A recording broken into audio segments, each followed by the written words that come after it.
সত্যি জেনে এবার আকাশকে পুলিশের হাতে নিজেই তুলে দিল। এটাই ছিল গৃহপ্রবেশ ধারাবাহিকের মূল চমক। তো চলো আর দেরি না করে বিস্তারিত জানতে না টেনে সম্পূর্ণ ভিডিওটি দেখতে থাকো আর উপভোগ করতে থাকো এই চমকগুলো। আরিয়ার ভুল ভাঙানোর জন্যই এবার শুভ একটা কঠিন সিদ্ধান্ত নেয়। সে এবার সিদ্ধান্ত নেয় আকাশের মুখোশ সকলের সামনে খুলে দেবে, বিশেষ করে আরিয়ার সামনে, যেন আরিয়া ওই আকাশের আসল মুখোশটা চিনতে পারে, বুঝতে পারে যে এই 20টা বছর ধরে আসলে আকাশ তাকে শুধুমাত্র ব্যবহার করেছে তার স্বার্থের জন্য, তাকে ঢাল হিসেবে ব্যবহার করছে এখনো, শুধুমাত্র রায় পরিবারটাকে ভেঙে দেবে বলেই এই সমস্ত কিছু করেছে।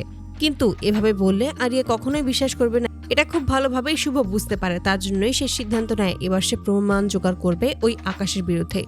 তার জন্যই ওই ডিটেকটিভের কাছে এসে হাজির হয় এবং সেখানে তার সেক্রেটারির সাথে কথা বলেই জানতে পারে যে আকাশ সেনের থেকেও ওই ডিটেকটিভ অনেক টাকা খেয়েছে, আর তার জন্যই সে আকাশ সেনের হয়েও কাজ করে।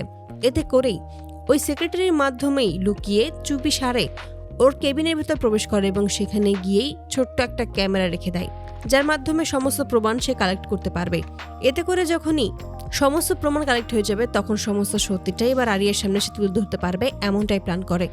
অপরদিকে দেখা যায় আকাশ সেন খুবই ক্ষিপ্ত হয়ে যায় ওই ডিটেকটিভের ওপরে, কারণ সে তার কথা রাখেনি। সে তার থেকে টাকা নিয়েও শুভর কাছে ওই সমস্ত কিছু ফাঁস করে দিয়েছে। বেশি কিছু না হলেও ওই ছবিগুলো যে ফাঁস করেছে তার জন্যই খুবই ক্ষিপ্ত হয়। তারপরে আবারও ছুটে আসে ওই ডিটেকটিভের অফিসে, সেখানে এসেই ওনার সাথে অনেক তর্ক বিতর্ক শুরু করে দেয় এবং তার থেকে টাকা নিয়েও এরকম একটা কাজ করতে পারবে এটা কোনোভাবেই আকাশ মেনে নিতে পারে না। আকাশ তখন বলে যে এবার আপনাকে কঠিন শাস্তি দেওয়া হবে।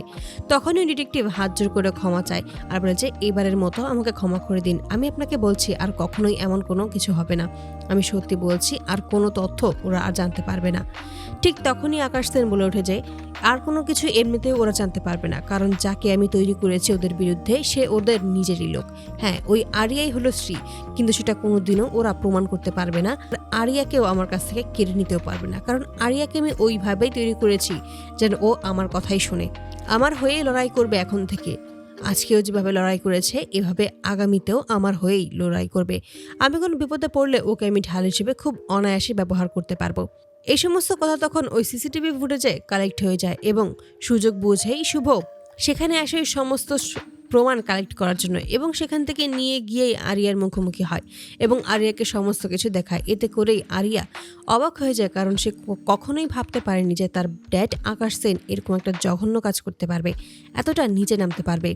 আর তারপরেই সে ক্ষিপ্ত হয়ে এবার সিদ্ধান্ত নেয় এবার সে নিজেই তার ড্যাড অর্থাৎ আকাশ সেনকে কঠিন শাস্তি দেবে এবং সেখানেই আকাশকেও ফোন করে ডেকে আনে এবং আকাশকে ডেকে আনতেই সমস্ত ফুটেজ পুলিশকে দিয়ে দেয় আরিয়া এবং সমস্ত প্রমাণের ভিত্তিতেই এবার আকাশকে অ্যারেস্ট করে পুলিশ। তো বন্ধুরা, তোমরা কি চাও যেন শেষ মুহূর্তে এসে পেরে যেন আরিয়া নিজেই এবার আকাশকে কঠিন শাস্তি দেয়, পুলিশের হাতে যেন তুলে দেয়? অবশ্যই কিন্তু তোমরা তোমাদের মতামত জানাতে ভুলো না।